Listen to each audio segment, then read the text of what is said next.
My name is Nisa. I was born blind. I have never seen the sun, the sky, or my own reflection.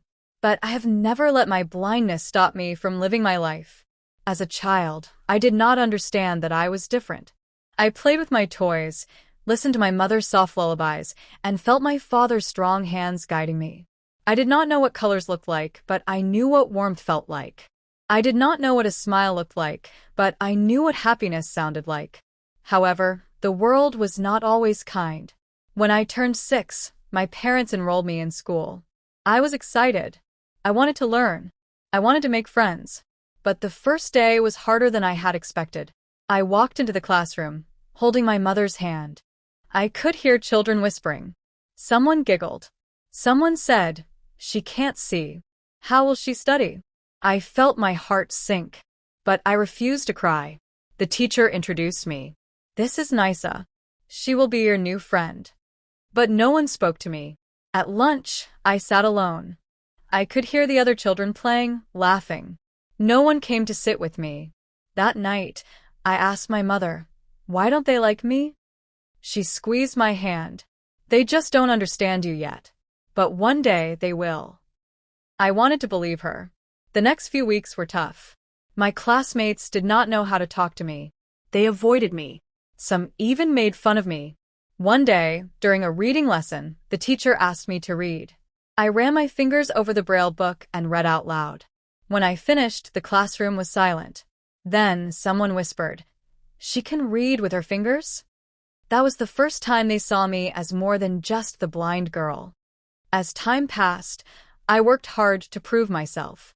I learned to type on a special computer. I practiced walking alone using my white cane. I memorized lessons by listening carefully. But the real test came during the school's annual sports day. Everyone was excited about the races and games. I wanted to participate, but I knew no one would choose me for their team. Then, the teacher announced a tug-of-war competition. Each team needed one more player. Before I could think, I raised my hand. "I want to play." There was silence. Then someone laughed.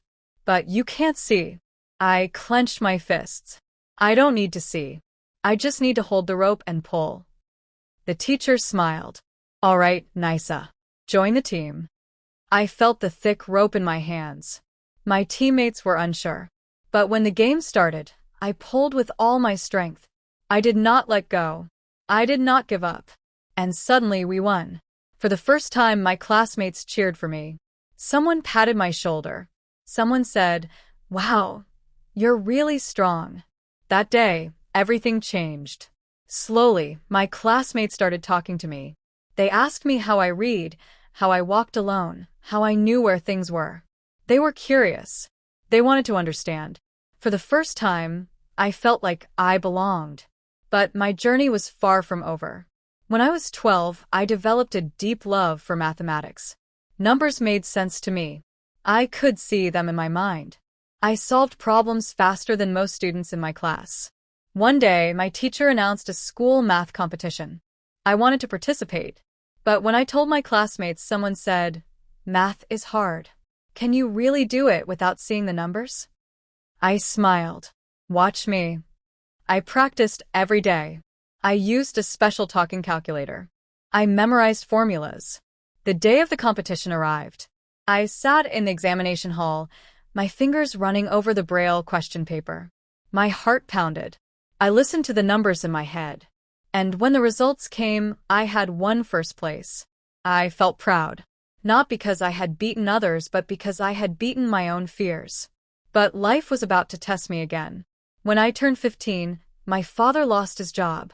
My family struggled to make ends meet. Some nights, we barely had enough food. I wanted to help, but how? Then I discovered something amazing. A blind woman in another country had become a software engineer. She created apps that helped blind people navigate the world. I was inspired. I told my mother, "I want to study computer science. I want to build something that helps people like me." She was silent for a moment. Then she said, "Then do it, Nisa. Do not let anything stop you." But there was one problem. I needed a computer, and we could not afford one. I did not give up. I borrowed books. I listened to online lectures on my old phone. I wrote code in my notebook, even though I had no way to test it. One day, my teacher noticed my determination. She spoke to the school principal, who arranged a scholarship for me. With that money, I bought my first computer with screen reading software. I started coding every night. I failed many times, but each time I tried again. And then one day, I built my first small app, a voice-based calculator for blind students. I shared it with my classmates. They were amazed. "You built this?" someone asked. I nodded. Yes. For the first time, they saw not just a blind girl, but a creator. That was just the beginning. When I finished school, I applied to a prestigious university. Many people doubted me, but I had come too far to stop now. And then the letter arrived. I had been accepted. Tears filled my mother's eyes. My father held my hand. "We always knew you would make us proud," he said. As I packed my bags for university, I thought about my journey. The girl who once sat alone at lunch was now going to study computer science. The girl who was once told she could not read was now writing codes. The girl who was once underestimated was now proving the world wrong. I was ready for the next chapter of my life. And this was just the beginning. The first few weeks at university were tough. The campus was big and unfamiliar. I had to learn the layout, find the lecture halls, and memorize my new routine.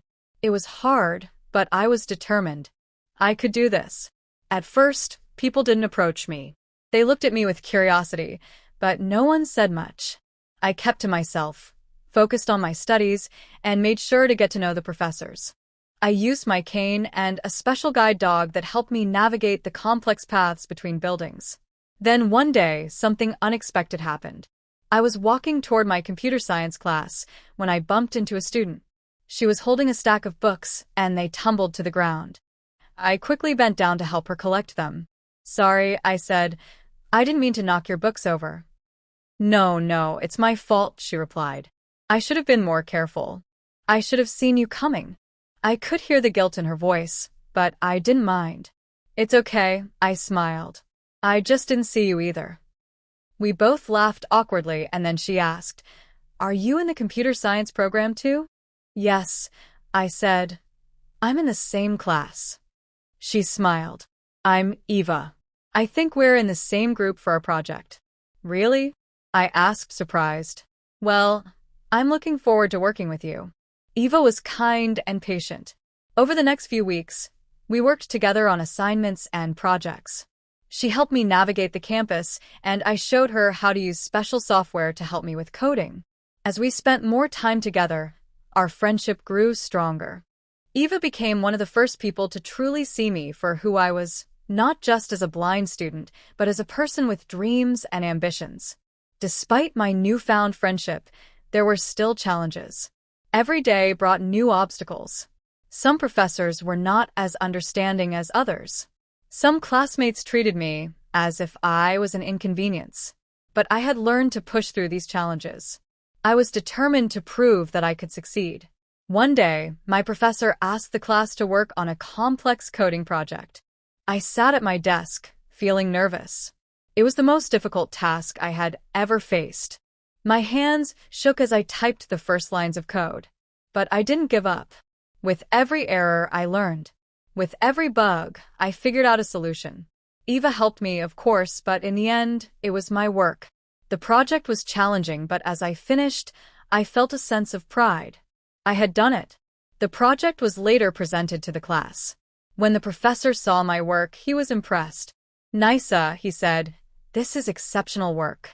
I didn't think you would be able to complete it to such a high standard. You've shown incredible resilience." I smiled, but I didn't say anything.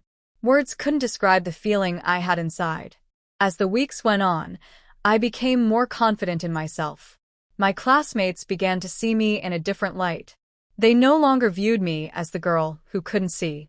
Instead, they saw me as someone who worked hard, who pushed through challenges, and who never gave up.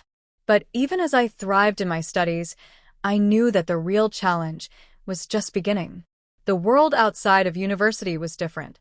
It was not easy for someone like me to find a job, especially in a field as competitive as computer science. But I wasn't afraid of the challenge. One evening, I sat in my dorm room, scrolling through job applications online. I had just finished an internship with a tech company, and now I was ready to apply for full-time positions. I knew it wouldn't be easy. Then I came across a job listing that caught my eye. It was for a software developer at a well-known company that focused on creating technology for people with disabilities. It was the perfect fit for me. I spent the entire night perfecting my resume, detailing every skill I had learned, every project I had worked on, and every achievement I had earned. The next day, I submitted my application. Weeks went by without a response. I kept waiting. I didn't want to be disappointed, but I couldn't help feeling nervous. And then one day, it happened. I received an email from the company's HR department. I had been selected for an interview. I felt a surge of excitement. But I also felt nervous. I had never done an interview before. Eva was the first person I told. "Nisa," she said, "I know you're going to do great. You've worked so hard, and you deserve this." On the day of the interview, I arrived early at the company's office. I was greeted by a kind receptionist who led me to a room. As I sat there, I tried to calm my nerves. When the interview began, I felt my heart race. The interviewer asked me a series of questions about my experience, my skills, and my passion for technology. I answered each question with confidence, explaining how I had developed my skills despite the challenges I faced. Then the interviewer asked a question that caught me off guard. "Nisa," she said, "how do you see yourself contributing to our company?" I smiled. I don't see myself as someone who is limited by my blindness. I see myself as someone who can bring a unique perspective to the table. I understand what it's like to face challenges, and I want to use that experience to create technology that helps others. The interviewer looked at me for a moment, then nodded. "I believe you would be a great fit for our team, Nisa. We'll be in touch soon." When I left the interview room, I felt a sense of relief. I had done my best. Now, all I could do was wait. 2 weeks later, I received the news I had been waiting for. I had been offered the job. Tears filled my eyes as I called my parents to tell them the good news. They were overjoyed. "You did it, Nisa," my father said. "We always knew you would." And just like that, my dream had come true. The girl who was once told she could never succeed because she was blind had just been hired by one of the biggest tech companies in the world. As I began my new job, I realized that my journey was far from over. There were still challenges ahead, but I was ready to face them. Because I knew that no matter how dark the road ahead seemed, there was always a light within me. And that light would guide me, no matter where life took me. And so, my journey continued. As I stand here today, reflecting on everything I've been through, I want to share a little piece of advice with you. Life is not always easy, and it won't always go the way you expect. There will be times when you feel like giving up, when you think the world is too hard to navigate. But I want to tell you something. Never let your challenges define you. I am proof that no matter the obstacle, no matter the difficulty, you have the power within you to overcome it. When I first started, many people doubted me. They thought my blindness would hold me back. But I didn't let that stop me. I pushed through. I worked hard, and I kept believing in myself, even when no one else did. And I want you to do the same. Whatever your dreams are, don't let anyone tell you that you can't achieve them. The road may be tough, but you have the strength to keep going. Believe in your abilities, trust in your journey, and never stop moving forward. No matter where you come from, or how difficult things seem, there's always a way forward. So keep going, keep believing, keep fighting. And remember, the light within you is always brighter than the darkness around you. I'm proof of that. And so are you.